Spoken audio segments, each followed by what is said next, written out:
What is up, everybody? Welcome to the Wingin It podcast, episode 100. And we got us a special guest with us, Terminator Juice. How are you doing? What's up, guys? I'm doing pretty good, I would say. Good to be here. It's been a while, Jay, since I talked to you, and sorry we didn't do proper introductions. And saying I don't know what names you prefer to be called. Jack and I don't know Sand. Sandstorm. That's a killer beard, by the way. Oh, appreciate it. I can't grow that, so I'm right there with you. Yeah. All right, Sandstorm, how you doing, man? I'm doing pretty good. It's finally getting a little bit warmer in Michigan. Oh yeah, it's nice. Yeah, only to have winter just yesterday. So yeah, finally. So y'all got bipolar weather too, I see. Oh, yeah, out of any state, this is probably the most bipolar-ish. It'll be winter in June if it really wanted to be. Right. I was out doing yard work, man. It was nice, 60 degrees out, sunny. Jack, what's up, man? How you been? Good, man. Glad to be back. And as you seen, finally moved in after delay after delay after delay. But yes, I'm finally set up again. But yeah, I'm kind of similar as you, Sandstorm. Bipolar weather. Like I'm here in Florida just yesterday. Beautiful day. Like sun was hitting right, clouds were bright, and then today is 61. Just what? That's warm. That's warm for us. See, yeah, that's warm for y'all, but I'm in Florida. Florida, that is like let the breeze hit the right way. It's cold down here. Yeah. That's like Krista and the kid and Krista talking about 60 being cold in California, and like she's talking about waiting in the cold for the Wii launch, and I'm like, get out of here! It was like 10 degrees when I waited for the. Must be nice.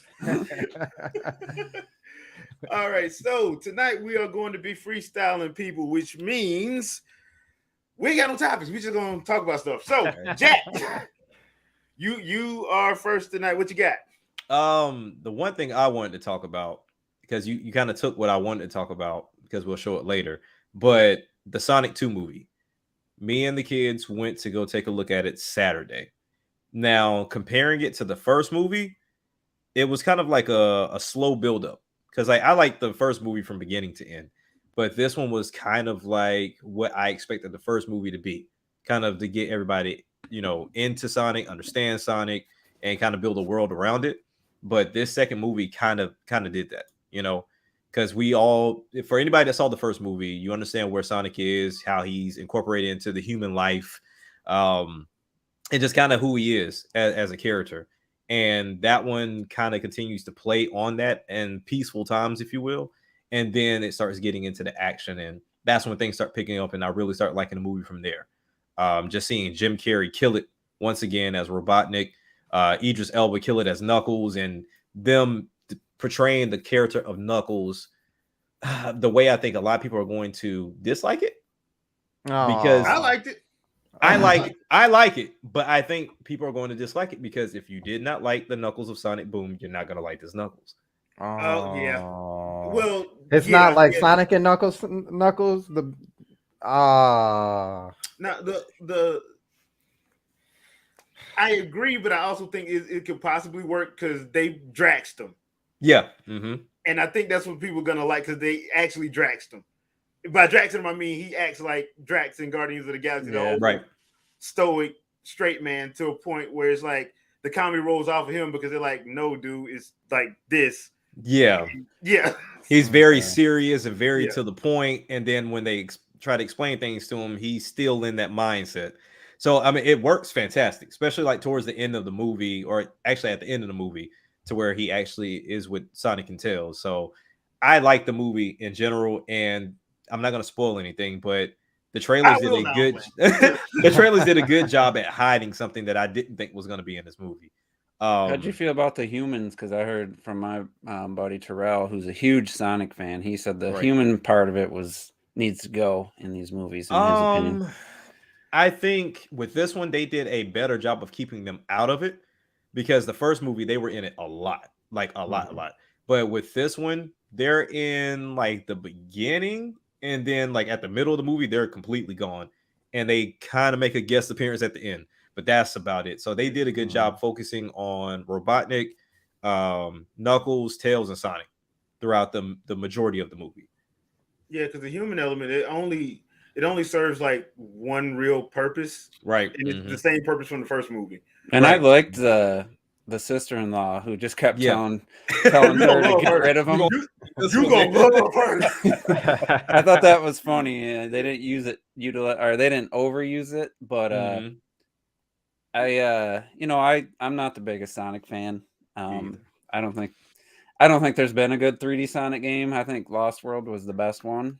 And that's not saying much, but as far as my nostalgia for the character doesn't, but I thought the first movie was okay. It was enjoyable, but it wasn't like, I thought Sonic was probably my least favorite part because I thought he was kind of just too hyper, too annoying, and I've heard that it's kind of amplified in the sequel.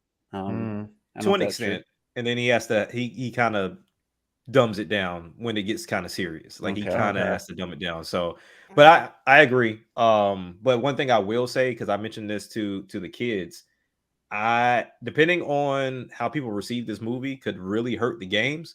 Because if you like the first movie and you like the second one, it's kind of getting to that point to where if you don't like Sonic like that, or if Sonic doesn't come out with a good game, you kind of have to leave them to the movies. Because now we got Sonic Frontier coming up. That's really got to step it up. Otherwise, and they Sonic's still haven't shown. They still haven't shown anything. I'd be surprised if it comes out this year. E3 with not canceled completely. But here's the thing: I saw the audience score for Sonic, and the Sonic fans never disappoint. 99% was the score for the audience score on Sonic. So the Sonic fan base, man, I'm sorry, but anything that's even just okay, they're cheering for because they're so used to shit lately. They're loyal. They are loyal. So if it's just even remotely decent, then it's gonna get praised like crazy. So I thought that was pretty funny and fitting for the Sonic fans step up, to go and review bomb it, but not the opposite of review bombing. Right. Glorify it. Review glorifying, yeah. Well, Jay, let me ask you this, because there was a couple things about it that I did like. I thought Sonic at the beginning was kind of over hyper, but once Tails comes in, that they kind of mellows out quick. It actually goes to like their relationship, kind of like in the games, kind of. How did you like that? The actual fight sequences they did, because one of them they actually lifted straight from Sonic X to the point of plagiarism. Yes, very much so. CG plagiarism. For me, the only fight scene I really liked was the one at the end when they were fighting over the Chaos Emerald, the Master Emerald. That where Sonic was actually fighting back this time instead of like getting his ass knocked out. But other than that, I mean, it's only so much. I thought they did a good job on that, because the way they did the lighting in that fight, because they, for lack of a better term, they beat the shit out of each other. Oh yeah, for sure. So and the way they do it, like you see the scene in the trailer, you see the scene in the actual trailer. So they play with the darkness of that temple room. Right. And the lights off their power. So when they knock each other across the room, the way they shoot it, I'm like, this actually looks good. Amazing. Yeah, like they actually put some thought into it. So I mean, the CG looks great in the trailer. Like it's amazing. Yeah, especially with the close-ups, like seeing all the fur and everything else. Man, that looks amazing. Because I mean, they had to, for the first movie, they had to rush out that because they had to redo all Sonic, the ugly original trailer. So they had to redo all that, and there was still some really good looking shots. So now that they had it from the beginning, had it working on it and didn't have to change. I mean, that's from somebody who's just watched the trailer. I was pretty excited based on the trailer. And then what I do is I don't listen to the reviews, opinions, or score. I listen to when they're talking objectively and just in detail, saying details from a movie or a game. And if I hear things that are red flags to me or that I don't like, then I kind of, I'll wait. So I watched 3 or 4 different reviewers, and most of them liked it overall, but the things they were saying sounded like, that's a wait for Blu-ray movie for me. I can see that. I would say it's either a matinee. I would not play full price for this. I would say it's either a matinee or wait for Blu-ray streaming. It depends on how you feel. Like to me, if you ain't got nothing to do on a Saturday or Sunday afternoon and you just want to get out the house, that's a perfect movie to watch because you're not gonna be mad. And matinee's $10 for me. I don't know what it is for you guys. Yeah, it's the same down It's here. the Same here. Yeah. So it's not like it's not one of those movies where you're gonna go in and at a matinee you're gonna be mad that you went and seen it because you're gonna laugh at something in that movie. Right.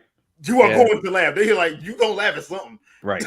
Yeah. Whether it's human or Sonic or Knuckles, but I will say the theater I was in, it was packed, but it was quiet throughout majority of the movie. Like even with some of the things that were supposed to be funny, not a chuckle. See, that's like, wow. Let me ask you guys, because I used to have a debates with Rob of Rule of Two review because he loved packed theaters. He loved people shouting, cheering, and all this in the movie. And I was like, dude, my dream situation is I go see like let's say the Batman, movie I'm looking forward to. And I'm the only one in there, or maybe there's two other people way down in the front row. To me, that's the better situation because, especially on comedies, because if the jokes aren't hitting right, and then no one else is laughing, then you feel like people feel obligated to not like uncomfortable to laugh at a joke that's really funny. And I remember, I can't remember the exact movie. I went and seen a movie, and something was so fucking hilarious. Or I don't know if you guys swear, but sorry, was so hilarious, and no one else laughed. And I'm like, it made me self-conscious about laughing at anything else in the movie. And then I just realized I watched it when it came out, watched it at home, and I laughed my ass off for the whole movie. I'm like, man, I'm never gonna go see another comedy at the theater because the guy I was going with a lot, dude I work with, he didn't laugh at much either. So it was just like, I'm like, it's just comedies are better suited in my opinion, for like a little more personal with your girlfriend, with your buddies, not in a big auditorium where if people aren't laughing, then you feel uncomfortable to laugh. See, Terminator, I have been in movies where it's just been me and like one other person. Cause like I would take off for like the Star Wars movies. I would take off from work that opening day and go to like the first show. Yeah. And it would just be me and this guy who would always be taking his conference calls right before we start. So I do understand that. And then there's sometimes where and y'all can attest to this, I go to the black theater because I need my color commentary on something. And I be having a good time in there because depending on where you at, but extra. What was Medea? Was that those movies? Yeah. I could see that being more fun with the big that group of people. in any horror movie. Like horror movies are the best. Or something, boy, you go see that in a black theater, you gonna laugh. Yeah, you gotta have people that are loose because if you're in a theater where people are just stuck up, they're not gonna laugh. They're not, because I'm like, anybody goes through genres of like what's their favorite genres. I'm the dumb comedy guy. Like I like the dumb comedies. So whether it's something you look at and like, why is that hilarious? I'm dying laughing, and I don't like that's just. I like the dry humor, dark comedy. That's what I hate. I don't mind the dumb stuff, but I like the smarter, dry stuff that doesn't most people don't even catch. I like the dumb stuff depending on who's in it. Right. Yeah. I kind of agree with you though, because there's like some stuff that like has humor in it, like Spider-Man, for example. Like we all know what we're all gonna laugh at, so I don't mind it being a bigger crowd. But if it's like a comedy that I know is gonna have that humor that I like, I'm kind of like you. Like if I laugh, I don't want to feel uncomfortable because I'm gonna laugh pretty loud. Like I thought the funniest joke in Deadpool was the one where he had a dream about it was something to a take, and it's been a while since I've seen it, and he's like, and Liam Neeson just wasn't having none of it or something. He was talking about, I had a dream that I kidnapped his daughter. That's what he said. I had a dream that I kidnapped Liam Neeson's daughter, and he was having none of it. I laughed my ass off. I was the only one in the theater who thought that was funny. I was laughing at that point too, because it was just everyone laughed at the obvious stuff, but man, that was, to me, was the funniest line in the whole movie. Smart humor.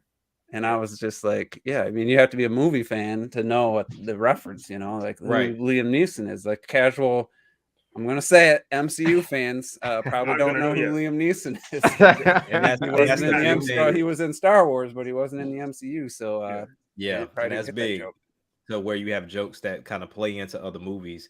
Because I was having this conversation with someone the other day to where we were talking about battle rap, to where they would talk about certain things, but if you don't know what's going on or what they're referencing to, it kind of kills the entire movie. Yeah. Pop culture references can also date a movie too, though. Especially if that movie's been on the shelf for a couple years. Right. Yeah. That can really hurt it. So, Shadow, how you doing, man? I'm good. Just adhering to industry standards here. So excuse me while I adhere to industry standards.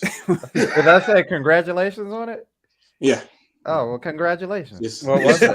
Just the same old perpetuation of, adhering to said industry standards, because they do exist, but I got to do mine next year. Video games follow them. They don't create them.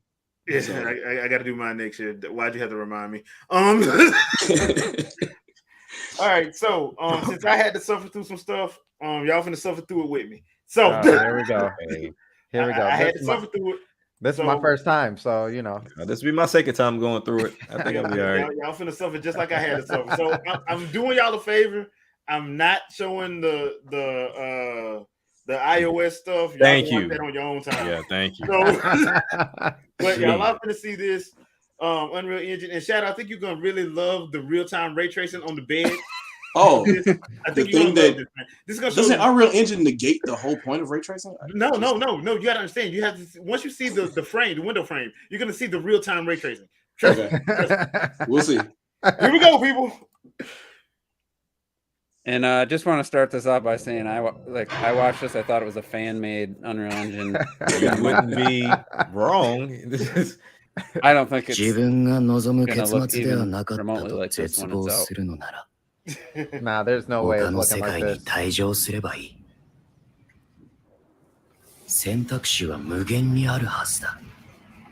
See, can't you just tell the real-time ray tracing and the lighting and all that? Yeah, reminds me of the UE4 demo they did before about with the bedroom and stuff and all the chairs. See, this is what I'm talking about, Shadow. Do you see the real-time ray tracing? So what is the point? It's Kingdom Hearts. What Disney movie could they use? Because the Pirates of the Caribbean look pretty much photorealistic. Yeah, but this doesn't look really like good. It's coming from any. And this is what made me mad. I think he looks all right, honestly. He looks like a pop star, like a K-pop star. He looks like he belongs in Final Fantasy. Let's just go there. That's ironic, considering Final Fantasy. I didn't even see this part. To me, it just looks like a advanced Pixar movie. This right here doesn't. Yeah. Because see, at this point, I'm like, okay, so maybe he's what is it? World Ends With You. Yeah. Then I remember they already did that. His style doesn't fit with the other human characters. It doesn't. So it's like, what are they even going for? And this giant dude that has to open every one of them. Yeah. Maybe they saw Mario in New Donk City and figured we could do it too. I was watching this like, is this the Matrix demo? Right? They took the city and put something on top of it. Oh, you gonna steal film? Yep, yep. Wow. All right, so now see, if they just take him and put him in a more animated looking world, I think it'd be fine personally. Oh wow, they're gonna give us quote unquote gameplay too, huh? Yeah. I mean, that's where it just looks so weird. This game ain't coming out for 6 years, so. Yeah. Wait, that car turned cell shading.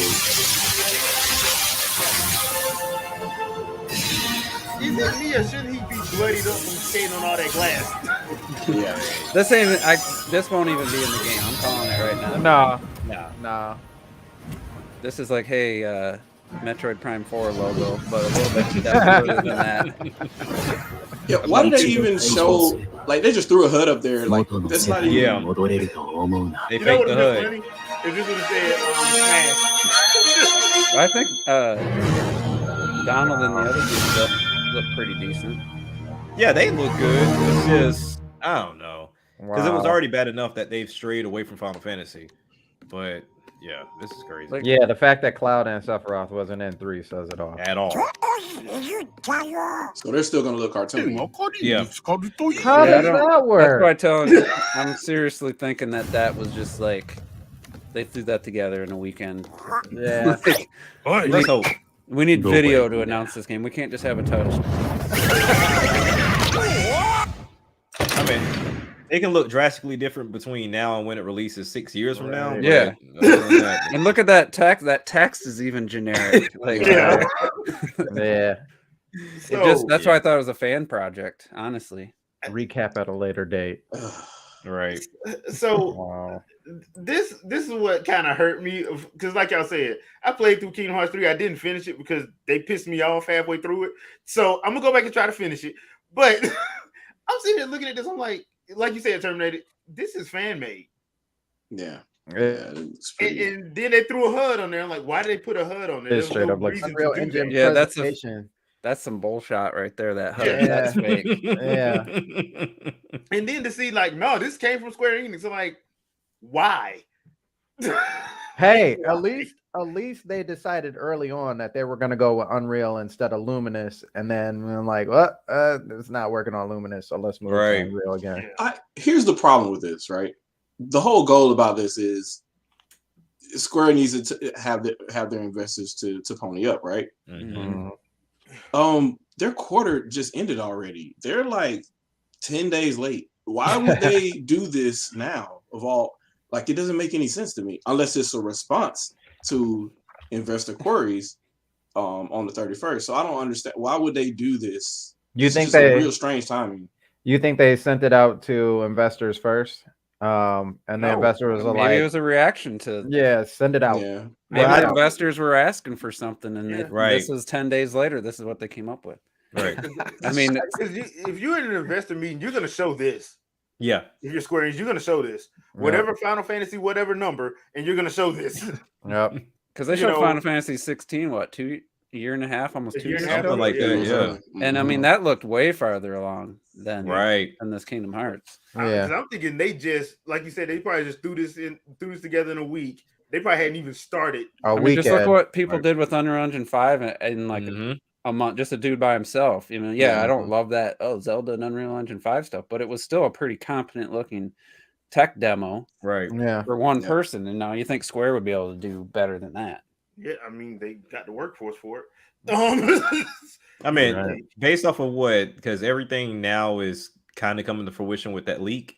So I mean, at least they've had it, I'm assuming, somewhat in the works for a while. When did the 3 come out? 2019 or 20? 2018. Oh, I was gonna Was say it 2018? 2018. Yeah, I think it was Was it 2018. 18? Nah, I swear it was I thought it was after. later than that. Now we got a goggle. 19. Listen. It was 19. Was it late or early in the year? Oh, it was early like Uh, 2019. early January 19. Oh, 2019. was it 19? Oh, yeah, it was. They the beginning delayed. of I think they 28. delayed it to early the next Yeah, year. because Yeah, it March did or get delayed one February. more time. It got delayed Yeah. one more time. And then Did they it do any like January. expansions or anything? No. Yeah, because they did have an expansion. Did So you they? figured they might have started the concept of this game maybe in 2020, Maybe. I would imagine. Yeah. And it could, and it's not too far flung because the whole point of Unreal Engine 5, the big part they wanted to promote was all your UE4 projects, just dump them in here and they're automatically going to work, kind of. Mhm. So I could see how whatever they were already working on for a sequel to Kingdom Hearts 3, they could easily move to Unreal Engine 5. Well, so, here's this thing, in my podcast, I'm surrounded by guys who are not afraid, but they don't love like more realistic looking visuals, even if it's still like an artistic style. And what I've heard over the last whatever since the Unreal Engine 5 was first revealed, because they're taking all these assets. They got people out taking photos, like high res photos of all these real world assets. They said literally, we're going to have a flip where the easier thing is going to do going to be the photorealistic visuals, art styles, and before that was the hard stuff. Right. So now yeah. the more artistic stuff is going to take more time because they can't just pull a fire hydrant, a realistic looking one from the stock, and they'll have to modify it. So Right. that's just interesting to me. And I wish that they were both just as easy because I don't want everything that looks photorealistic. But it does have its place. But yeah, so we kind of flipped to where the photorealism is going to be almost every game you're going to see is probably going to have that photorealistic, that desert, the red desert rocks, like from the demos they're we've default. seen. Like they're an object now. You can call them. They're The not city, even. Everything's going to just kind of look the same. The humans are all going to look super realistic, and it's like developers are going to be like, well, we can get it out doing this way in, let's say, 2 years, but if we want to do something like what Rare was doing with Everwild, that I thought looked really cool art style, this could take 3 to 4 years. Which one are we going to do?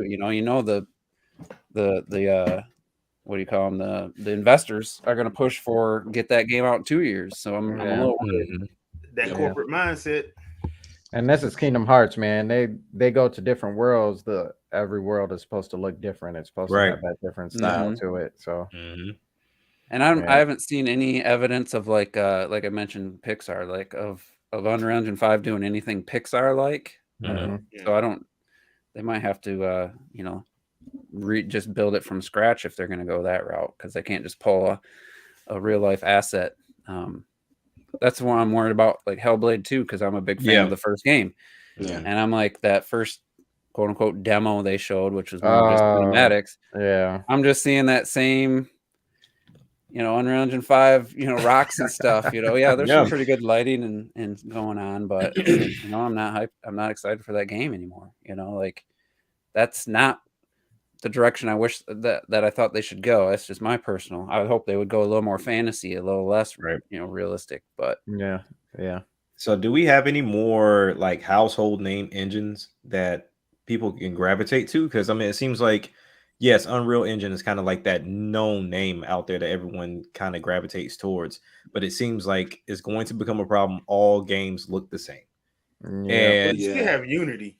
You still have Unity, but I guess the big thing is in between both of those is the code base and game flow. So that'll be Game Maker for the most part. And as long as they have those tools to where you can kind of drag and drop your project workflow into both of those engines, then whatever the next Unity engine would be, I guess, would probably be the direct competitor. There was a game that came out not that long ago that they said they thought was Unity, and it looked really good. God, I can't remember which one it was. It's probably within the last 3 months, and I was surprised that Unity someone took it that far, because I know it used to have some limitations. Is the Ori games done in Unity? I thought they were. I thought they modified Unity, if I'm not mistaken. But that's one nice thing about having being in the PlayStation. Ori as my main platform, because Sony does have, they don't have to rely on Unreal Engine 5. They still have multiple unique engines for their studios. And I think Moon Studios has been using it since 2009 per. And they made. I mean, that's one of the best looking 2D side-scrolling games I've ever seen. So Unity's definitely a good pick for something. I don't know about unless they can improve it for like bigger 3D games. Their biggest benefit is that the licensing was free for the most part. But now Unreal Engine 5 is they're doing the same thing, where unless you have a really big project or you're a really big studio or whatever, they're not really going to charge you a large licensing fee. You remember when the 360 came out with Gears and then a bunch of games started looking like Gears? What I'm afraid is going to happen again. I mean, it's kind of what happened with Mass Effect. It kind of like it took that exact same, which is crazy because you wouldn't think that from a RPG, but as soon as you got into the third person cover mechanic when you had to go through areas and whatnot, that's kind of what it ended up looking like. Remember 2 Human? They were using Unreal, and that ended up looking a lot like Gears. Even Sony with Killzone. I thought that kind of had the same kind of Gears look to the characters, the big bulky characters. And I was so sick of that by like whatever 2009, 2008. And I'm like, my buddy's like, oh, you got to play Killzone 2. And I'm playing it like this. I'm not playing this. Everybody's chasing that Gears money. I'm sick of this, and it's like, I don't want everything to look the same. That's why, thank God Nintendo is still, successful, because You They can do what always they rely want on to it. do. I was gonna say Relying they don't on- really, they don't hand out that engine, any of their engines like that. No. do Doesn't they? seem like it. No. Most of their engines are like, aren't most of their engines custom anyway? They're in house. Yeah, Yeah, Like they use Unreal for Yoshi. Yeah. Yeah. yeah, I and don't Shin know. Megami Tensei. I don't know what Hell used for the new Kirby game because it felt like the 3D World engine, but I don't know. Right. At I don't that know. point, it does feel like at points that Kirby game does feel like 3D World a lot. Yeah. A That's lot, what I a thought. lot, yeah. I don't know, man. I'm just being a gamer for so long, and you see how we went from having like a plethora of games that you could choose from, whether people like them or not, to now it's just kind of very saturated right now, to Cookie where cutter. everything looks the same because everyone has to. It's almost like they have to take that sure shot because they're afraid of being discontinued. Because Mhm. we've lost a lot of companies over the years. Oh You know, yeah, and you got all the service games as a service now. I Yeah. mean, even Halo, Yeah. they throw that in there. Then that Chocobo Racing, which looked promising, and that's just filled with Yeah. that shit. Mhm. Gran Turismo 7, it's like really, like Yep. Yep. I don't understand that. That's to me is more scary than the games using the same engine, looking the same, is Right. having all these service games. Like, is Nintendo gonna take that route with like Switch Sports, or Oh, man. you know, I I hope don't think not. they are, but I'm saying No. that would be a game they probably could have. No, I feel like they don't have to, considering the fact that, something we talk about on this show a lot is they're not spending a lot of money into the whole graphics engine. Like a lot of companies are spending millions for the games to look nice, and then the gameplay comes on the back end. So you spend all that money and you don't recoup. It's kind of like the argument we saw on Twitter earlier, to where going back and forth about Nintendo not dropping prices. So that's a flaw. But if my game is selling at 60, They're making profit. I'm making I've profit. always Long-term. fought people that say that. That's the dumbest argument. Oh, I'm gonna shout him out. Oh shit, I can't remember his name. I'm the consumer, K-Bomb? so give me everything. K-Bomb, Yeah. the biggest Sony pony I ever heard. Oh, Bought a God. Switch, and he's like, "Well, I was gonna buy Mario Kart, but the price didn't come out." This is like 2018. Right. I'm like, the prices don't go down. Well, that's stupid. I was like, no, it isn't, because you can buy the game day one. You don't have to worry about it being $20 in 3 months. But if you're a Sony fan, you're buying these games time they come out, $60 and $70 a pop, hopefully, But because you want to he's like, support "Oh, those wait, games so they can stay.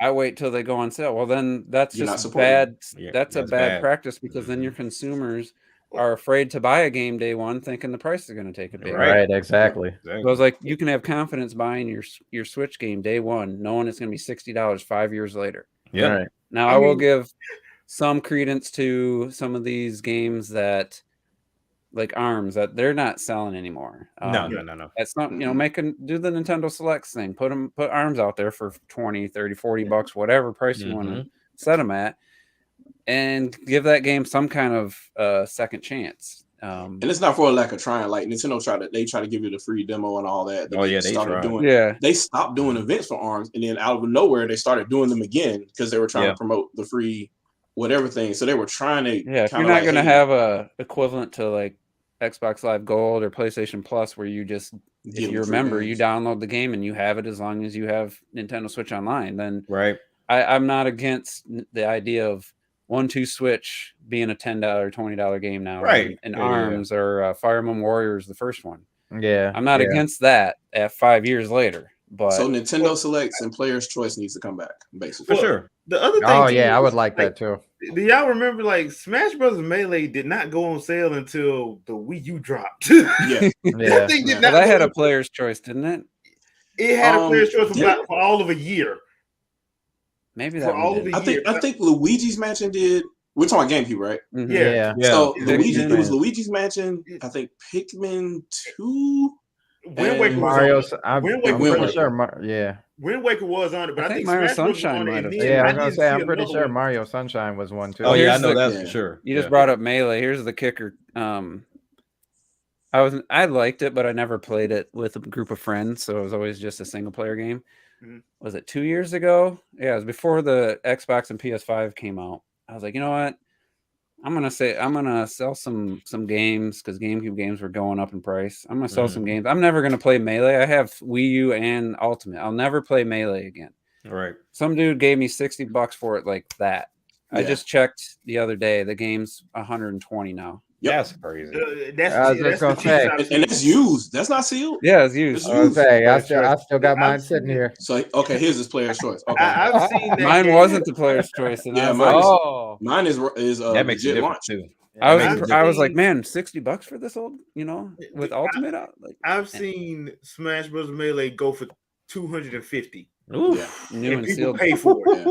I'm like, straight bruh. up. I sold my GameCube component cables for $240. Oh yeah, that's a big thing too. They're still up there too.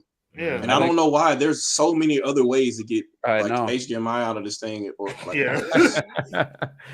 And I bought the official Nintendo for I think $40, $50 maybe. $240. That was like 4 years ago now. That was a long time ago. I don't even have a way to hook my GameCube into my TV because I sold those cables, and I don't have the. I wouldn't use the standard video anyway, so I would have to like find some way to either mod it or HDMI. Yeah. They're saying some Switch games are 40. I mean, but those are the games that were selling for 40 on. Like, well, they'll do a sale for on some. Wii U. They put some games for 40 for a week or so. Yeah, Captain Toad would be 40. Like, it's been. That just kind of makes sense. Like, why is Captain Toad like? If you're gonna, no one's buying that game. You probably can't even find it. They probably didn't print enough. But that's the thing too. I think Nintendo doesn't print a ton for some of these types of games. Whereas like they know. Odyssey and Breath of the Wild will always be in the store, but Captain Toad, that thing's gone forever. I wouldn't be surprised if that's worth something on eBay right now, because it probably is. That was I think they got caught off guard with Xenoblade 2 and and Torna though, because it was they kind of like, well, we're not going to print that many because they're not going to. But they knew they're putting Pyro in Smash. They should have manufactured at least another. Which didn't make sense because that's what happened with the original Xenoblade. Yep. It was gone, and then everybody wanted it. It came back, and then they want to have that more.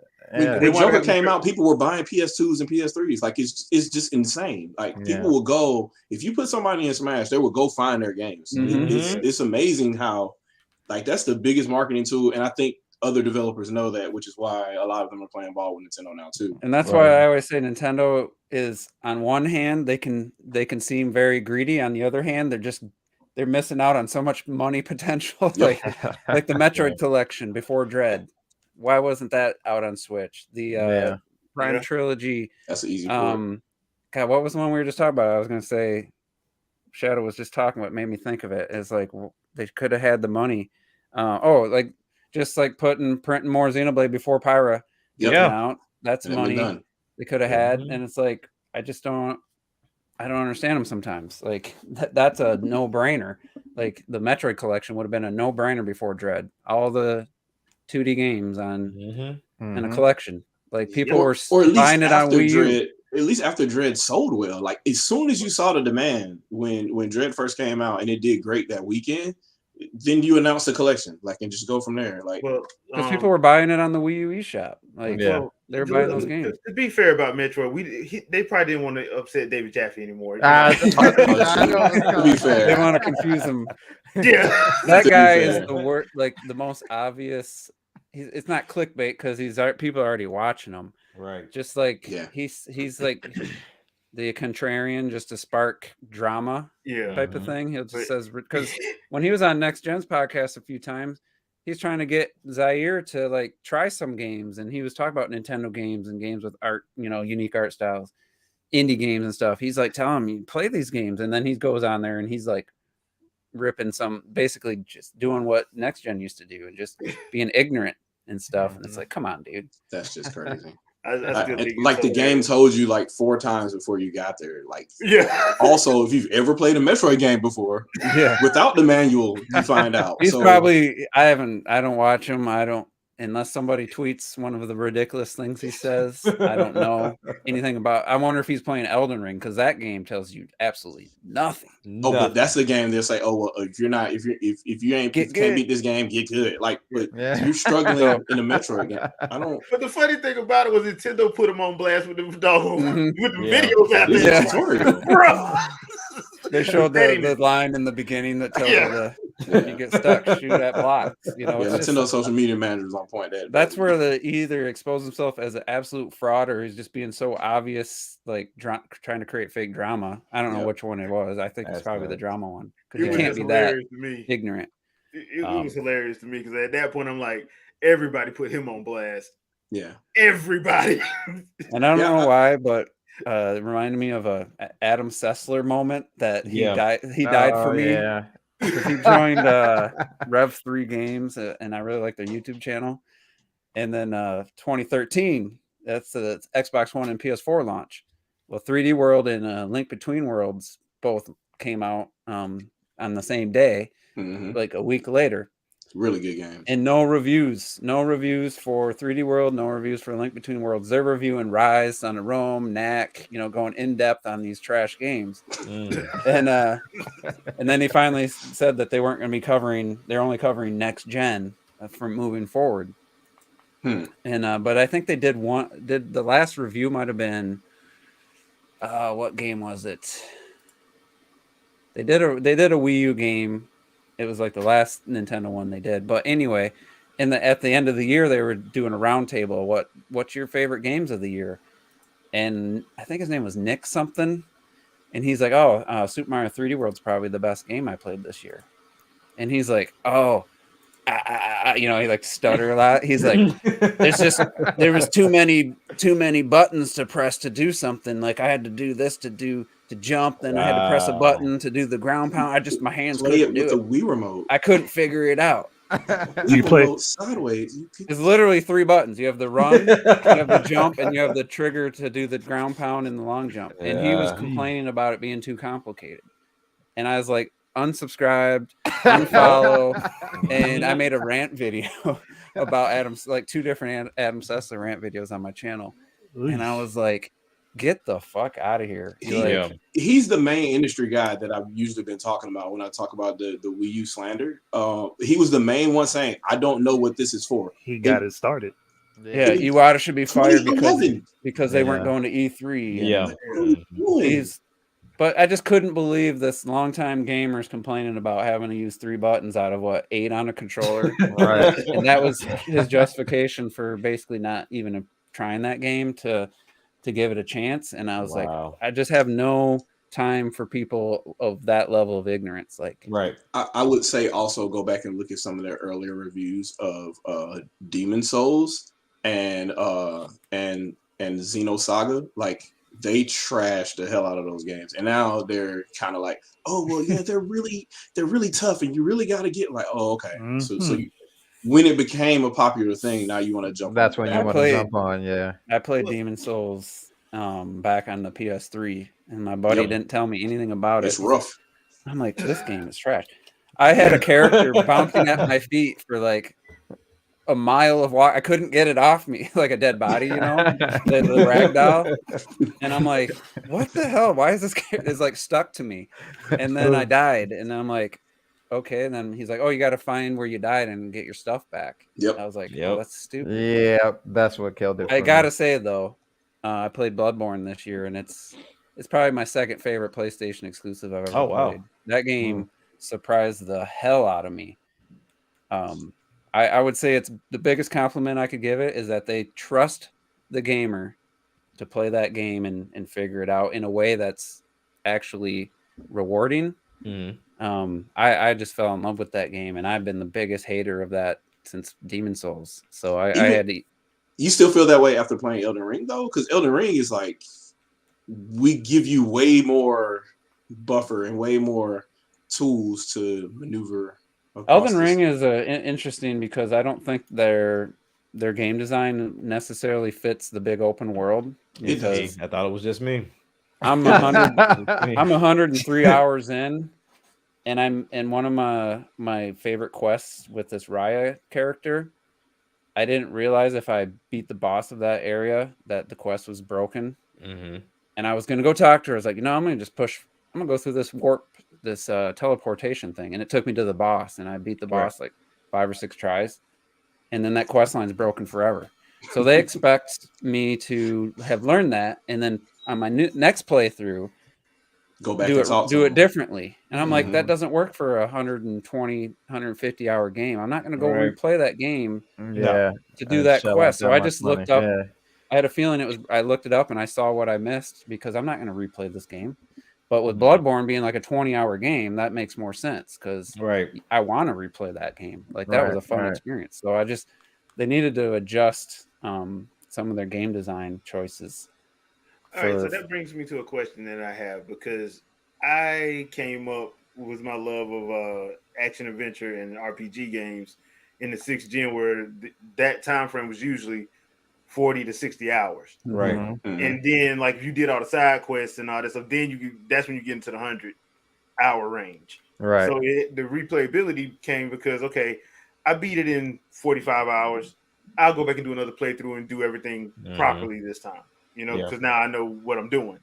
So do you think that kind of killed it with I think they started doing this 300-hour plus mess in the 8th gen. Do you think that kind of killed it? Skyrim.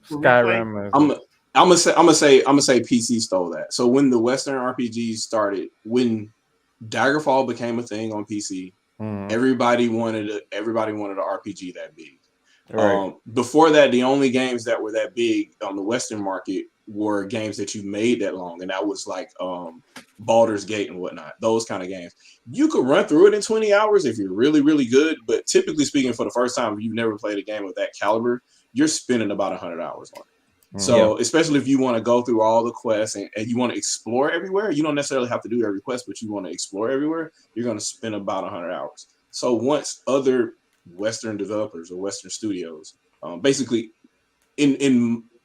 it appears that the gaming industry defines Western RPGs as not made in Japan, because every other country that's made an RPG is considered a Western RPG. Yeah.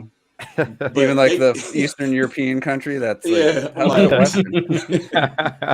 But they define those as Western RPGs and that style or whatever. But once those games started coming out, once the second Elder Scrolls came out, like everybody wanted to make their Western RPG that long, and that's when you started getting into, well, now we're gonna start having the console games be like that. If it wasn't made by a Japanese studio, they try to make them. Were the Fallout games long? I never played one. So Fallout 2, yeah, it was kind of like that too. Fallout 2 was definitely. So it was pretty big map. I'd say there are 2 games that come to mind when I think of a one playthrough and I'm good, probably forever. And I hate to say it, but Xenoblade Chronicles X, baby, the best Xenoblade game.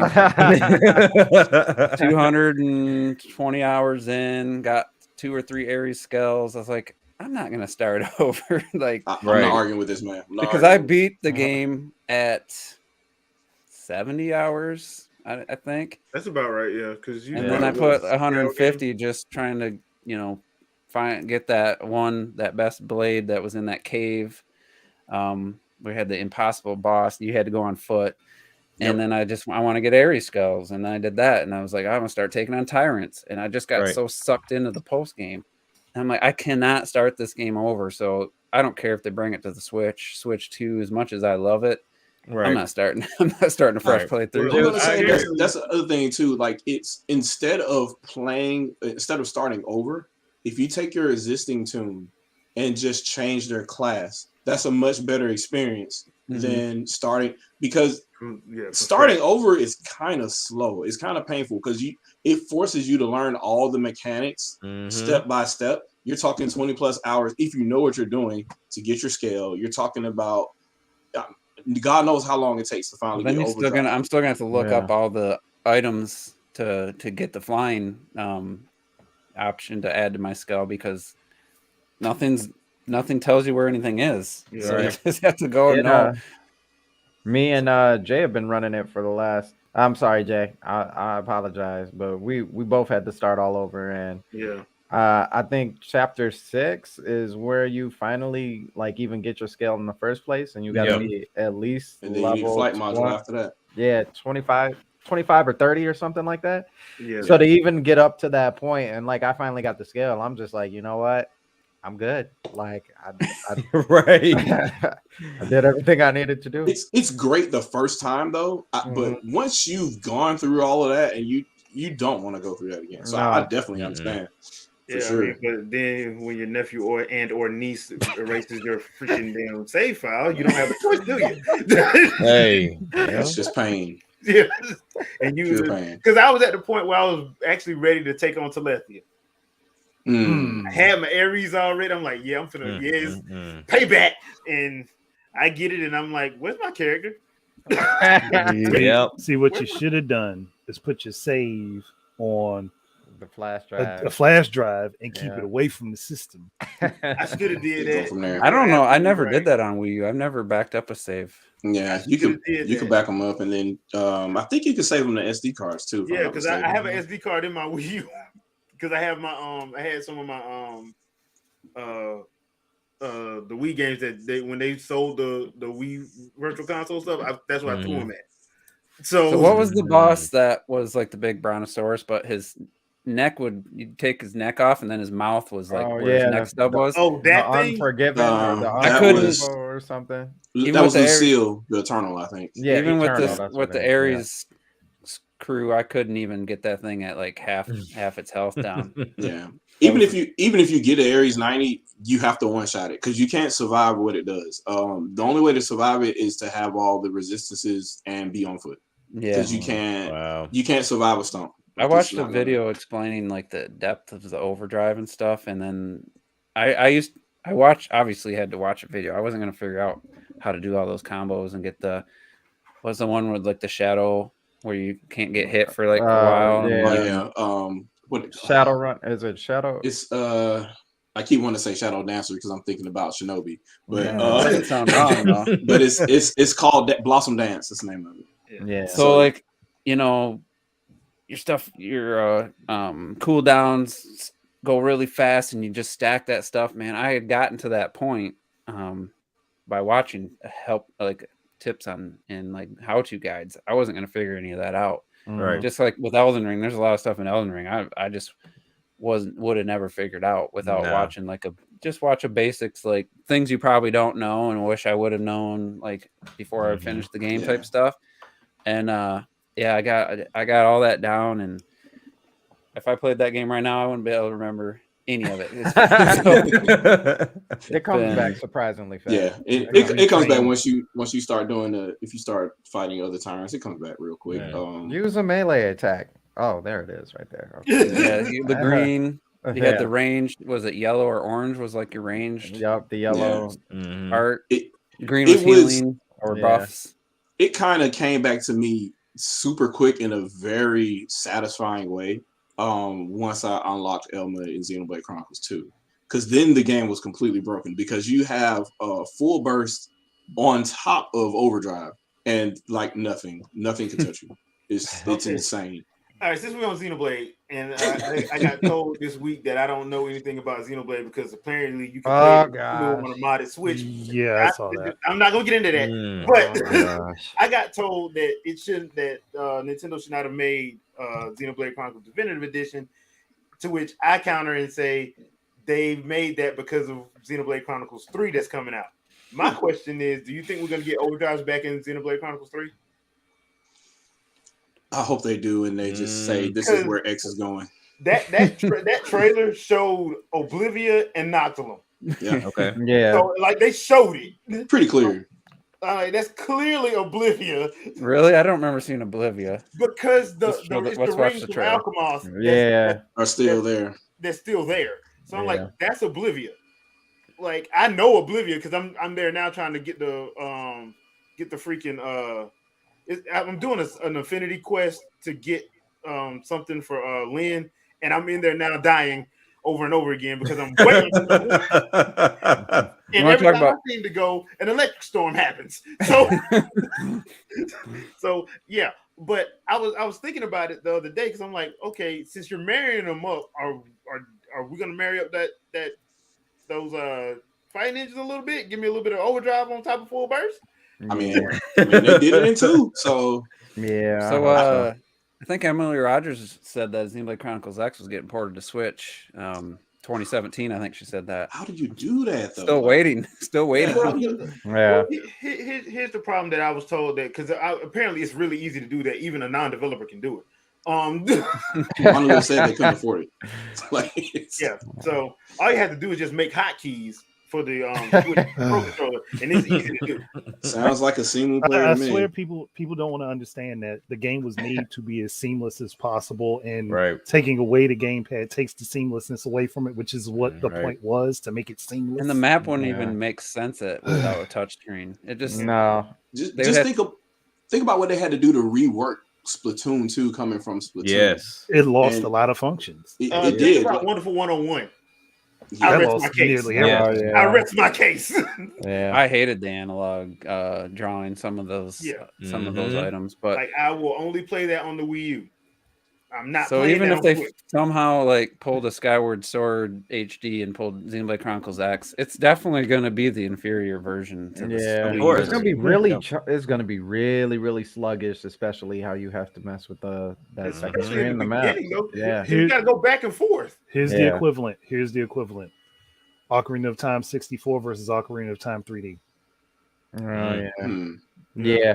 All your stuff is just right there on the on the pad. Yeah, same thing with Wind Waker. I mean, people were talking about the Wind Waker remake on Switch. I'm like, but do you realize that gamepad made the world of difference? I was just having that debate with the guys from my podcast, and they thought I was hating on the original game. I'm like, they're like, oh, just because I was like, the Wind Waker HD improved the game so much for me, and they're like what? And I was like, the fast item swapping. I could have the map on the gamepad, so when I'm sailing to a treasure chest, I don't have to constantly hit the start button, hit Make Z, sure you didn't overshoot it. Go over because you had your item screen, you had the map screen, and like, I went way past it, and then it was just so cumbersome. And like, well, that wasn't a problem. There wasn't a gamepad back then, so I mean, I'm like, it wasn't a problem necessarily back then, but now that I've experienced the gamepad version, you don't want to go back. That makes those flaws going back to the GameCube version. I'm sorry. You said the quick sale too. That was like a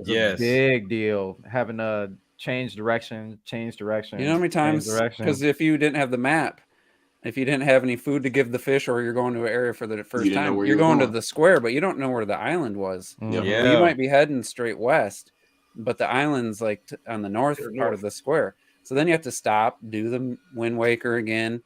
And I don't know how many times I got, went to go up to Northwest or whatever. And just as I hit the A button, my thumb slipped or moved, and it was going north or straight west. And I'm like, do it again.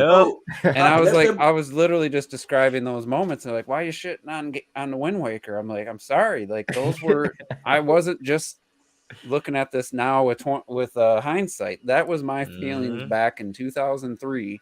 On the GameCube, I'm sitting there getting annoyed by all these little things, and I'm like, and I wasn't annoyed by the lack of gyro aiming. Obviously, there was no such thing. But now that I've played the game with gyro aiming, I'm not going to go back to inverted C-stick controls for aiming. I'm sorry, I can't go back.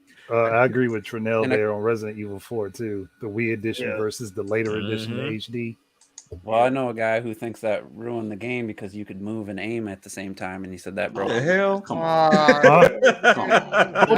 Hold up. So somebody got mad that you could do something you could actually do in real life in a video game? It was Resident Evil 2 remake. Oh, you can move while you're aiming. Why would I want to play that? You could do that in real life. I'm like, why does that matter? Well, you couldn't do it in Resident Evil 4. Well, that's stupid. That's the limitations of the hardware. Yeah, that was a limitation. They didn't have like a nice auto aiming function and stuff and you can't even move fast. In Resident Evil 2 remake, you can backstep slowly. Zombies can still catch you. You're not running anywhere. It's because you're trying. It's not like you're suddenly Dante. Running around, jumping around, shooting blind, like it's still Resident Evil. Did either of you see Rich's take? He reviewed all the Wii U launch games. I stopped watching Rich's videos a long time ago. The only game that he caped for was Razor's Edge, which by far had like the cheapest version of interactivity between the gamepad of the three. It just had like Ruthless in there, and you could see your items and whatnot. But you couldn't really. It was kind of like just. The screen was more for information. Yeah, it was more information than it was you doing stuff. Right.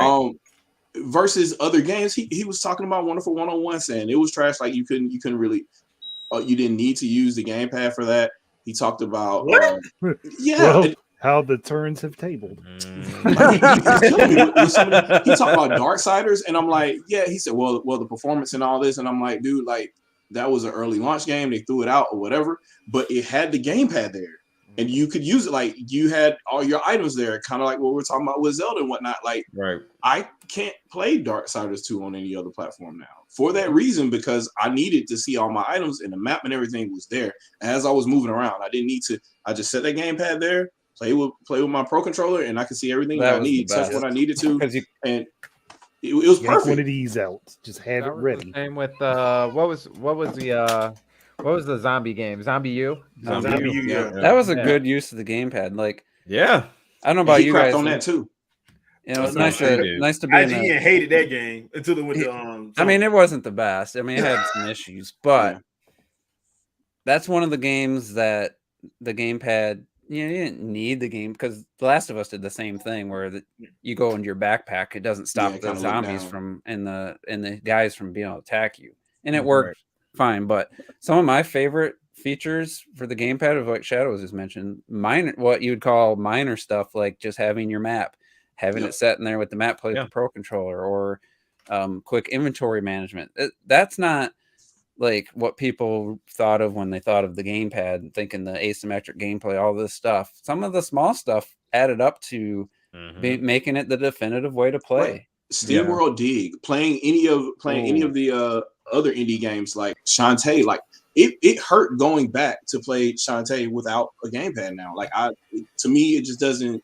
If I can't see the map, like that was part of the experience to me. Like it was way easier for me to just kind of look and see my items and see my map or whatnot as I was going versus, and all the other games like Action Verge. Like, imagine Breath of the Wild, where you just the map's always on your screen. I wish that's how it was. That's how it was supposed to be. Well, from what I remember hearing, that's how the Wii U version was supposed to be. But that's all it needed to do. Switch. If they wanted to get rid of any other functionality, just have the option for the map. I think I would have bought that version. I would have bought the Wii version. Yep. What was the second screen for? Did it utilize? It was for either the map or the items, but no, they never really finished with it. They just the final game, the map, I think it was blank, the gamepad, and then you tap it, and then it just brought your screen down to it. Because on the emulator, that's all the second screen is just, it has the message. Look. The message that would be on your TV would tell you to look down the gamepad, and the message on the gamepad telling you to look up at your TV. I see you, Darkwood, in the chat. Yes, Madden 2013 is that is. I think a lot of people slept on that launch game, but Madden 2013 was pretty. That let me know that what I think about EA is correct, because if EA tried, they could do what they need to do. Yeah, Madden 2013 for the Wii U showed examples of that, because that is one way that you beat on-screen cheating as far as picking plays, and then two, drawing out plays, creating your own plays. Well, the Wii had that option. Madden All Play 09 allowed you to do that on the Wii. But that was the reason that Microsoft ran with Smart Glass. Yeah, was because EA talked up the gamepad so much. And Microsoft, we could do Smart Glass and have you use your tablet or your phone for the same thing. Which, if they did, that would have made it awesome. It would have been great to continue. But Wii U failed, so they didn't push it any further. So because please believe Sony would have been like, okay, we have our smartphone app where you can do this on the Vita. Like they definitely would have pushed it if Wii U took off. So that's one thing. I'm more of a Sony guy than Xbox at this point, and Sony's not afraid to take a good idea from Xbox and Nintendo and implement it. That's what you call that. PlayStation move. For me, I call that a positive, because now I have I'm playing games with this amazing gyro aiming and rumble and stuff that it's like, that wouldn't happen if Nintendo wasn't pushing controller and innovation. Gyro aiming is so much. Once you get used to it, it's way better than twist sticking. I'm sorry, it's way better than twist stick. In Horizon Forbidden West, it's a game changer.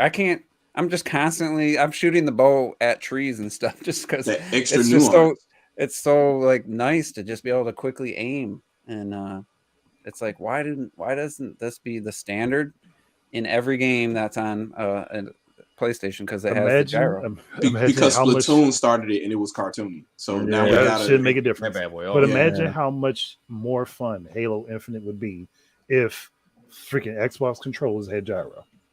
Oh yeah, I it mean, would they still definitely have be fun. some more to go, but for sure it would Yeah. add some fun to it. But And not every game needs gyro. Like God of War doesn't need gyroing. Oh, no. Right. I guess No. for But you throwing the can axe though. But you can easily cut it off because I know Monster Hunter they do it. I forgot the RE engine was never supposed to work on Switch, but we ain't gonna get into that. Monster Hunter, it has it in there, but you can cut it off. So like if you want to use it, you can use it. So I'm like, that's why I like if the developer wants it, you can just have that function in there and just have it where the user can cut it on or cut it off. I just don't like Right.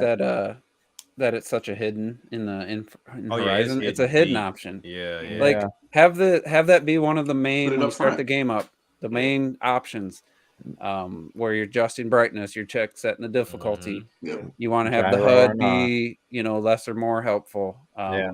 That the gyro aiming should have been right there because Anybody played Doom with that update? 20. Like- I played it Oh, all yeah. over again on Switch after they added gyro, Oh, that's great.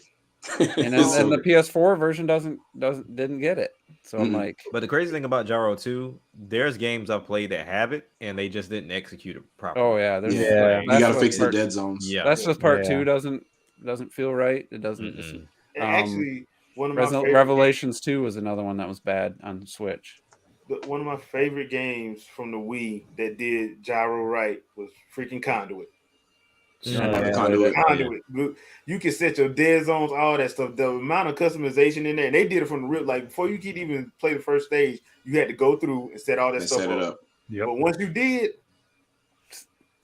I don't want to be controversial here, but I gyro way greater than aiming. What is it called twin stick.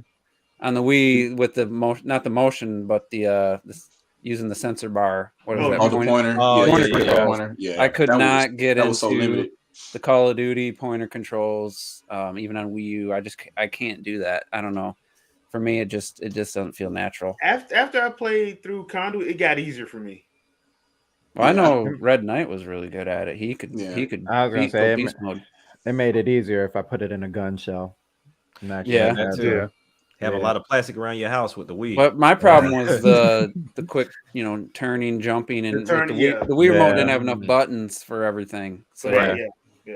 it made it a little more complicated. But I think gyro is just the perfect blend of Yeah, it is. all the dual analogs It- plus motion. It gives you all the buttons you need for moving and controlling on the shooter, but then it gives you that extra leap that you needed from like the Wii controls where you could jump off of something and turn and aim Mhm. at the same time, which is Yeah. something you couldn't really do with twin sticks. You could do it with a mouse and keyboard, but like That's it why I was always an see- extra thing that you didn't have before.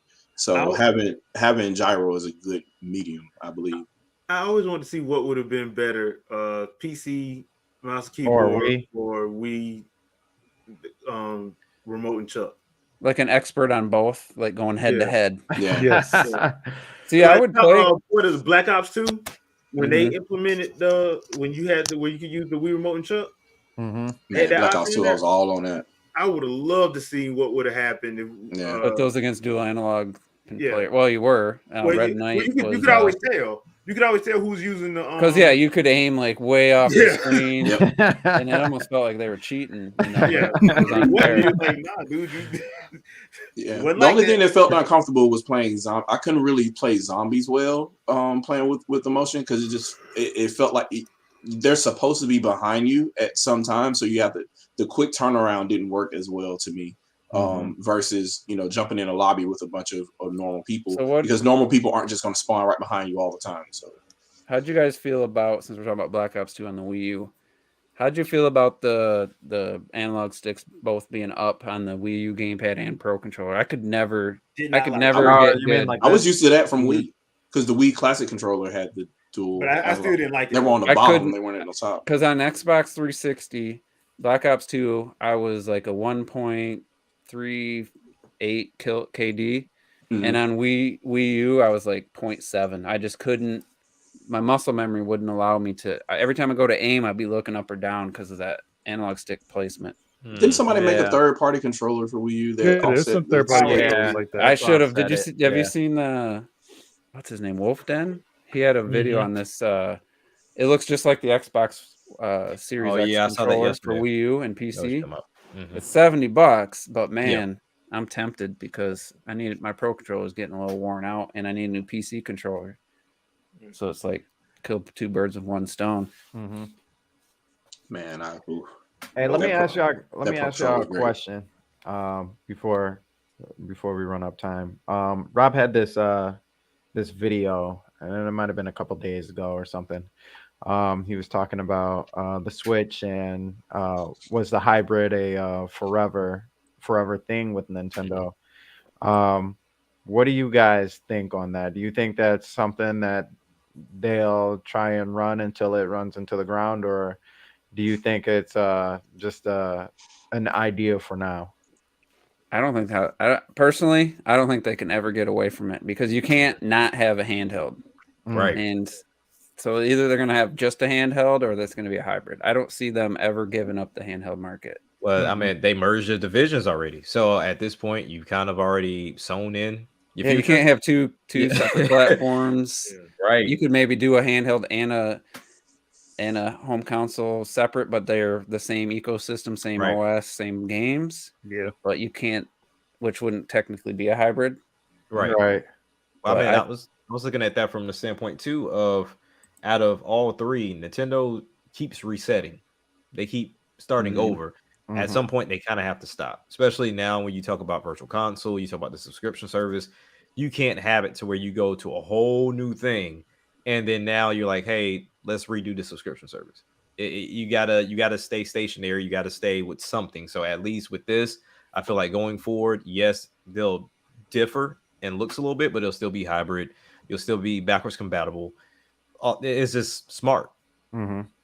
I'll say two things. The first thing is, I think Nintendo is done. I think they've planted their feet with regards to infrastructure anyway, because they had to start over twice. The bridge in between 3DS and Wii U coming from Nintendo Wi-Fi connection on Wii to what we have now with Switch merging Nintendo Network to I wish they'd have a unified account system for like having a gamer tag though, instead of just your generic name. And so they had that on Wii U, but then it really was just a string, just kind of like how it is now. So yeah, but you'd play somebody and say dad. You'd be playing as dad instead of a universal. What's the point of the Nintendo Network ID? What Call of Duty use, but all the Nintendo games just use your me name. Right. Yeah, because it was hidden. Yeah, because it was hidden unless you looked up that individual person, then you saw what their NNID was. Yeah. But I will say that since I think they're pretty much done with those changes.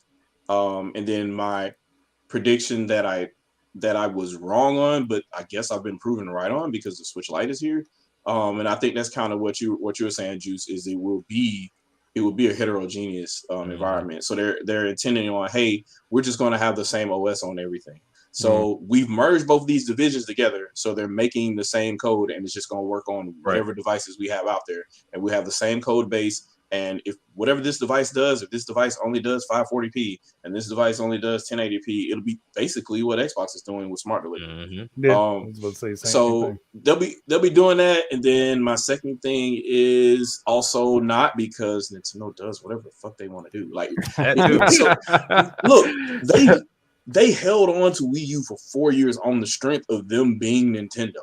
And they still made profit at the end of the day because they had Amiibo and all this other kind of foolishness going on, even though the console itself lost money on them. The games made up the difference, which is insane. Like you have a failing console and you only have 1 year where you took an operational loss. Like who else can say that? Like Microsoft had operational losses for years during the success of the 360. So how do you these dudes have over 12 billion in the bank now, I guess, cash. Like that's even counting futures or anything else. So they could still probably afford to fail 2 more consoles if they wanted to. So we could really see the next console be a set of goggles. Like, I would be surprised and not be surprised at the same time because Nintendo does what Nintendo does.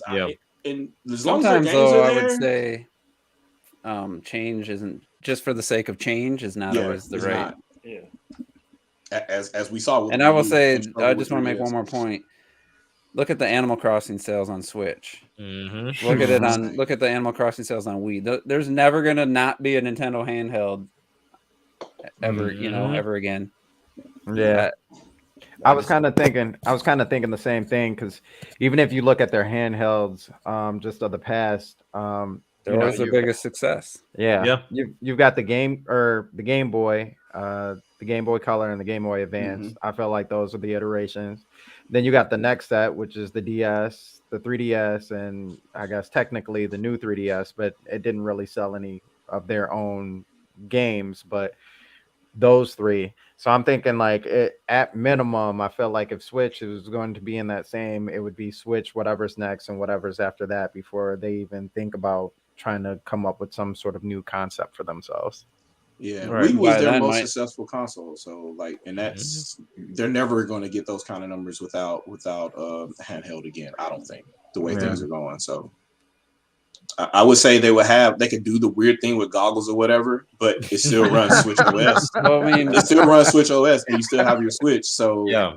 2 generations from now, everybody might just be streaming. There might not be any more set-top boxes. You might just be paying for I think controller Nintendo will be the and last of the Mohicans with that yeah, one. they would they'll die be in the that last fire. one, They would but die on still. that hill. Yeah. Nintendo's like, we still got a cartridge, guys. Right. Yeah. Wait, what? We're all streaming. What are you talking We about? still got 32 gigs in our system. Yep. It'll be 2027, and they're gonna Yeah, come out with basically. 32 gig system. But the way they would be like, we may still have 32 gigs in our system, but it's far more efficient, and our games are shrunk down to like 4 megabytes. I do think Nintendo's going to have to go the manual install route though. If they do, if they do a system where they're just going to say 4K is standard resolution across, the file sizes are going to be so insane, and extra ROM prices have gone up and not down. So whoever their partner is, whether it's Macronix or anybody else or whatever, they're not going to be able to get those cartridge sizes any bigger than what they are now. Like 64 is still going to be expensive. So if they'll have to go disc or find a way. The 64s are going down, but I see what you mean though. At mass quantity, you're going to take an L. You're not going to. You're going to have to. You're not. Yeah, that's one of the most unfortunate things that happened, because I truly believe that 32 gigs was going to be the standard cartridge by halfway, and then 64 by now. Right. And it's just, I don't blame some of these companies for not losing that money on the bigger cart at this point. They don't want to shrink their fault. They don't want to shrink their game down, and it's huge. So like, what are you going to do other than rewrite it? Yeah, because we've been having that discussion about, because some of these game files make. Well, that's the interesting thing, though. I just must pick different games than everybody. All the latest Resident Evil games, they're all under 30 gigs on PS5. Elden Ring's only 42 on PS5. Yeah, it's not across the board, but there are some they're getting ridiculous. NBA 2K, like Cyberpunk, Horizon's big. Doom Eternal's like 89 gigs now. Yeah, that's nuts. The Marvel Avengers game from Square Enix is like 94. Like, why? On my PS4. It makes no sense. But like literally, Elden Ring's the biggest game I've ever played. It's 42 gigs, I think, 46. Wow. It's like, it's massive. Meanwhile, Call of Duty. Yeah. Here's how Activision got away with that. You could buy it in 2 sets. Yeah. So it kind of split it in half. But if you bought the whole game, it was like 289 gigs, the whole thing together. Yeah, if you can't even fit it on a Series S without expandable storage. Yeah, that's ridiculous. That's how they got around it. You could have got the multiplayer by itself, or you could have got like the campaign and some other stuff. But if you bought the whole thing together, it's like 289 gigs of space. Honestly, the reason all these game sizes blew up is because of people focusing on the stuff that isn't important to the game. Well, I think cutscenes are a big part of the Horizon. I think. Well, it runs in real time though, so that doesn't make sense, because I know some of the games that use pre-rendered, that can account to half the file size. Yeah. But I'm just saying, nothing at this point in time. We shouldn't see anything over 60 gigs. We really shouldn't. Really shouldn't. No. Hey, there's no reason for your target for a tree to be over 20 megabytes per frame. That makes no fucking sense. I would like to see when the cross-gen ends, the promise of not having to duplicate assets on the disk. Or the Mark Cerny thing, yeah. Because somebody already did a video. I forget which game it was on Xbox Series X. It was like 100 gigs, and on PS5 it was like high 60s. Same exact game. So they actually implemented that feature on the PS5s with using their. That's so funny because that's a computer file system issue. That's just generally how files keep data updates, so there isn't a loss of data because these file systems, they aren't error correcting. So you create your own parity bit for each transfer that you do. And if there's any loss or whatever, you can always go back to that last parity bit. And so since they design their games that way and they account for that, they have to stage their games in chunks, in larger chunks or whatever, and store copies. And the drive is going to do that anyway. So they make sure the game, how can I say this? The game relevant code is sliced in those chunks as well, so they aren't lost when the hard drive does a copy. And it's like why things like this aren't. It shouldn't take Mark Cerny to come out and make a public video about something like this when the developers are supposed to be smart and they're supposed to have been fighting this for a long time. So why they aren't idea sharing if they have these games spread across the world? Like Ubisoft has how many employees across the world? Like thousands. And something like this hasn't been tackled. It takes one man within Sony to tell people something that has been plaguing PC games for years. Like what are we doing? So is there a PC game that requires a solid state? No, not yet. No, not that I know of. See that? Just let's move on, from these old hard drives.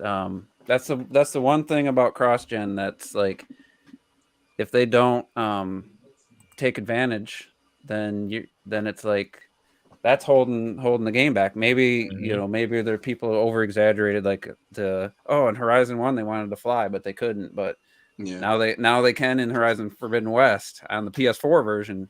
So they actually, that was either not true at the time. At the time they couldn't do it, now they could. But it's like, I don't want to ever go back to a minute loading time, minute and a half. Like Resident Evil 7 I think was 2 minutes on PS4.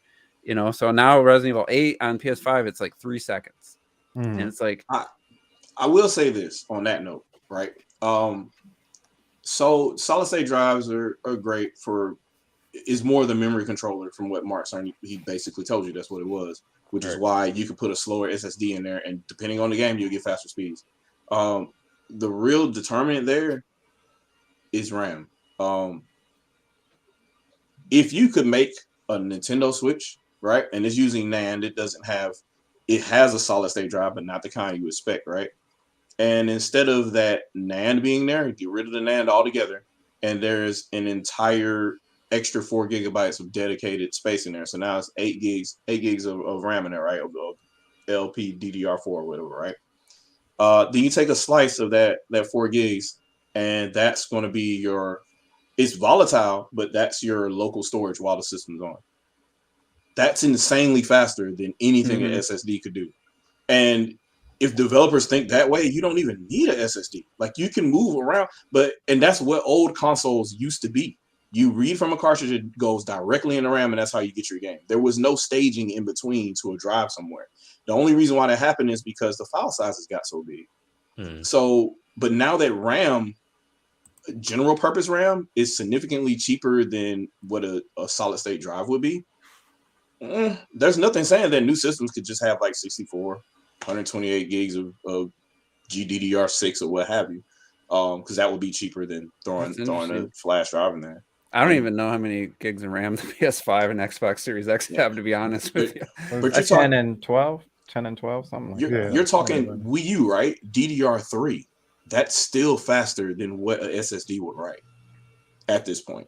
So you could take DDR3 from Wii U, and it still beats out an SSD.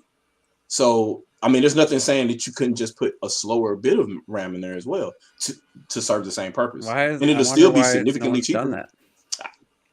Go figure. Go figure.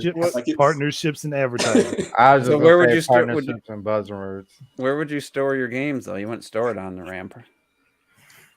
Oh, you mean for long term? No, long term you would have it on a drive or whatever. But as you're loading your game, it stages because all your if you think about how the PS3, the PS2, and all those old complicated systems were designed before then, you think like Saturn and stuff like that. They had segmented sets of RAM for different purposes. Like GameCube is a perfect example. You had actual cache memory on there, so you had damn near L1 speed of cache on there. It was only 1 megabyte of it, and then you had 2 megabytes of EDRAM that was a little bit slower. And then you had the 1TS RAM, which was a little bit slower than that, but it had the refresh rate on it was super fast. So there was never a point where the system was waiting on main memory for the game to catch up, because you're talking about 480p. Like you only need like 9 megabytes per second to keep that frame rate up. And there was never a situation where you were waiting if you loaded all your buffers correctly. If you do that same thing, which is essentially what the hard drives are doing now, they're just a staging point for your game. You have your hard drive, then you have, instead of an SSD to hold the rest of your game, it will actually be another pool of RAM, say, DDR3 for the sake of arguing or whatever. Then your actual game data, all your shaders and whatnot, are in GDDR6. You'll never really see the game loading because it'll be copying to RAM and insane the fastest the drive can write in the background. And as soon as you're ready to play said game, it's moving from DDR3 to GDDR6. You wouldn't notice. You wouldn't notice the change at all. My only question is, wouldn't that burn the RAM out quicker though? Possibly, but you're doing the same thing playing the game. RAM's still doing that all the time anyway, isn't it? Yeah. The whole time you have the console on, it's throwing stuff through there. So you might as well use it while you have it. I'm just wondering how Capcom pulled it off with Resident Evil 8, because it's not the most texture enhanced, intensive game. There's some pretty low quality textures in areas. But how did they get 7, almost 2 minutes on PS4 to 3 seconds? I mean, completely 3 seconds. You're at the menu, you hit the resume file. It's not even a second, but getting from dead, not even having the game loaded up to the main menu is like 2 seconds, 3 seconds. That's a really smart streaming technique. And it's like, why is that not the standard now? Like, it's already been out a year, that game. Like, why is companies don't like to share information? I was just gonna say everybody else is trying to figure it out. So yeah, that's true. Which is crazy because you have you saw Metroid Prime do it way back in the GameCube days. You see current implementations of it. You see God of War PS4. You see how we're gonna start. Here's a tree. We're loading everything after this, and then once you get to it, it just happens just like that. So there's a lot of hidden loading in games where it's you just have to do it in the right way, and it's fine. So Arceus does a good job of that too. Mm-hmm. Yeah. All right, people. We are way over. We are way over. Episode. We are way over. So I do slightly apologize, only slightly, because I did warn y'all. I did warn y'all, but thanks to everybody for showing up. Terminator Juice, thank you for showing up. Thanks for having me, man. Appreciate you. Sure. Good talk Wii U with some fellow Wii. Talk some Xenoblade in the house. So, all right, we're gonna do our little roundabout. So, Terminator, anything you would like to pimp out before we get out of here? Nah, man, my channel's pretty much thanks to Elden Ring and Horizon and Arceus. I had a weekly plan of home theater videos. As soon as I started playing Arceus, then Elden Ring. Now, I haven't done a video. I just basically stream occasionally so that 20 people will watch it. People don't like watching gameplay. That's the thing. Unless that's what you do, unless it's your main channel. So, yeah, I've just been playing a ton of games, watching a lot of movies. Just finished up my 3rd time through The Expanse. If anybody's watched that show. I still got to get into it. Yeah, that shit is so good. It's even better on the 3rd time through. That's all I got. So thanks for having me. You got the jail tomorrow? Yeah, we're gonna do Juice Loose. I have no topics planned. I guess Kingdom Hearts 4 and whatever.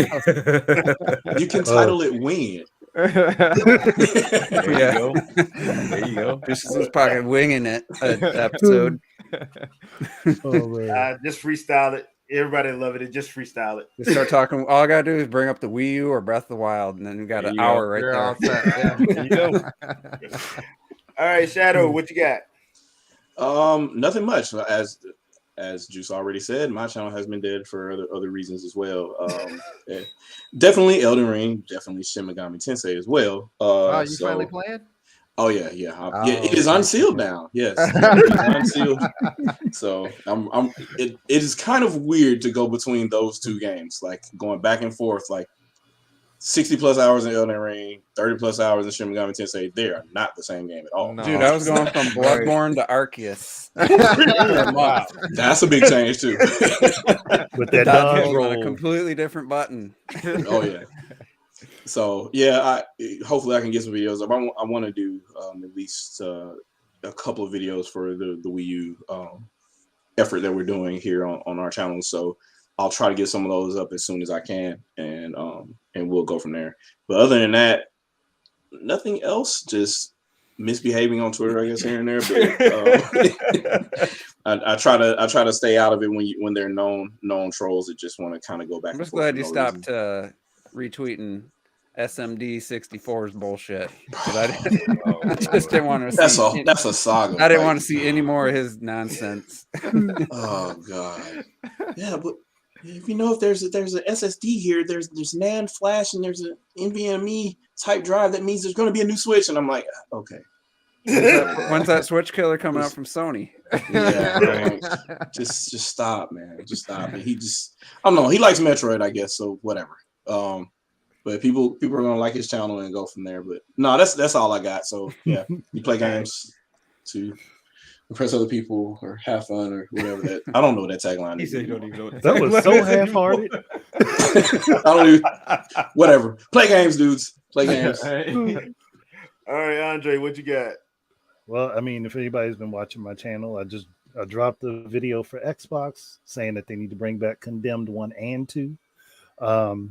My Cross Zone video from last night combines Mario and Sonic's kart games.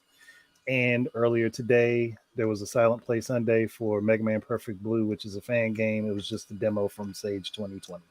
That's what was on my channel as of late. And there'll be more stuff, and I'll be doing more buffoonery with the I Got Mine and Where Were You hashtags I'm going to be using. So. All right, Jack. Okay, so like I said, whenever I got my place, everything be good to go. But I'm playing this game called Unpack Shit, and it's amazing. And a lot of DLC. Especially with that, because I was supposed to have an Elgato and webcam DLC, and that shit's missing. So I'm using. Now I haven't unboxed everything, so I'm still crossing my fingers that it'll pop up because I'm using my cell phone as my webcam right now. But I have my Wii U, have everything else, but the Elgato is just a mystery. I don't know where it is, so hopefully it'll pop up so I can do the whole I Got Mine thing. But yeah, so I'll start recording some stuff as soon as I find that. But I do owe people some music, so I got to get on that too, that they've already paid for. So I'm like, all right, I got to get that together. So nonetheless, that's pretty much what I have going on, and the game itself will come later.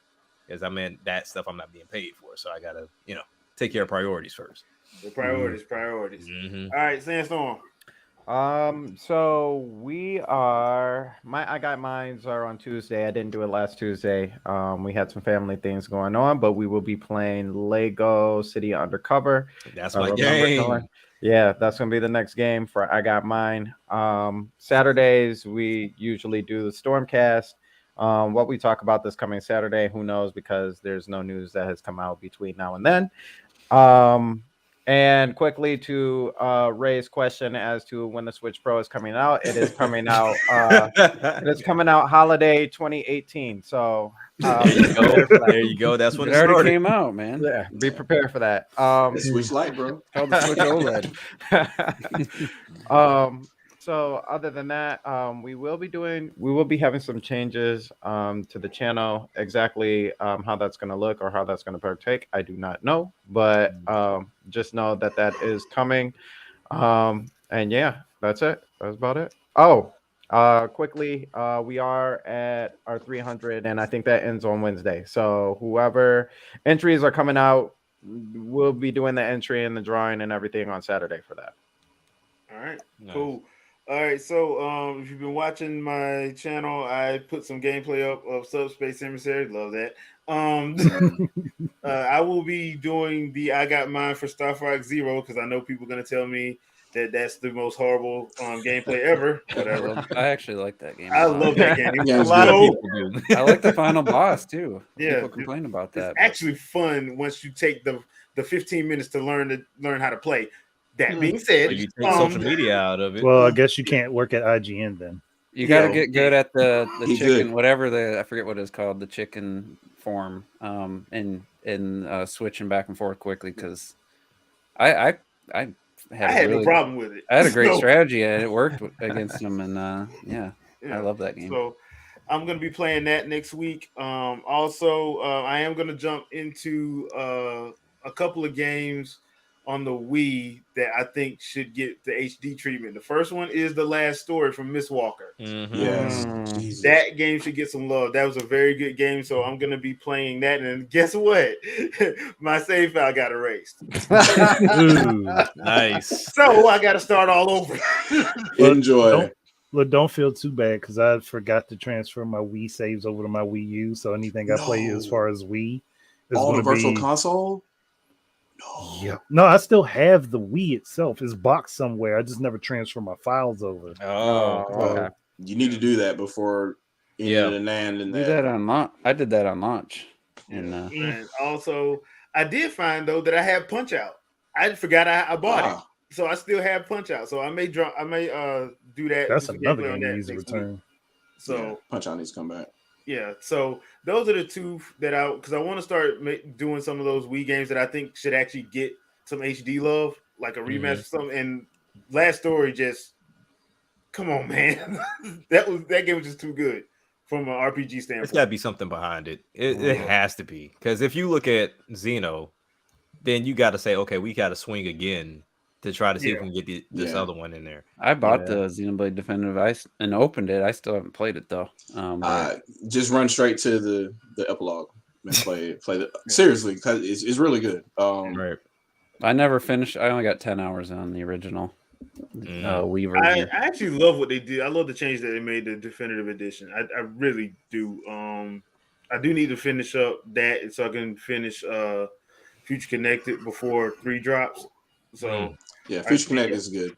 Yeah, so I don't think it won't be. I don't think it'll be that necessary to play Future Connect before you play 3. So. Yeah, for me it will. Okay. For me it will. Same reason why I had to do Torner the way I had to do it. So yeah, but yeah, that's what's gonna be from us. And don't forget that we do have Fresh Take on Sunday, and I know Vicky's mad at me right now. I apologize, but we have Fresh Take on Sunday morning. Hey, still had beer, man, even with juice. So we did a review for episode 2 of Moon Knight and episode 3 of the Halo series. So we're doing that on Sundays now. So check out that on Sundays at 10 a.m. and check us out back here at 7. So that's all I got. That's all we got. We are out. Y'all enjoy the rest of y'all evening. Thank you for showing up. Thank you for the guys in the chat. We appreciate you. Thank you, Terminator Juice. We appreciate you as well. We will see you guys next Sunday unless something crazy happens and it's drops a little direct. So Nintendo gonna drop something. See, you know it. Peace. Peace.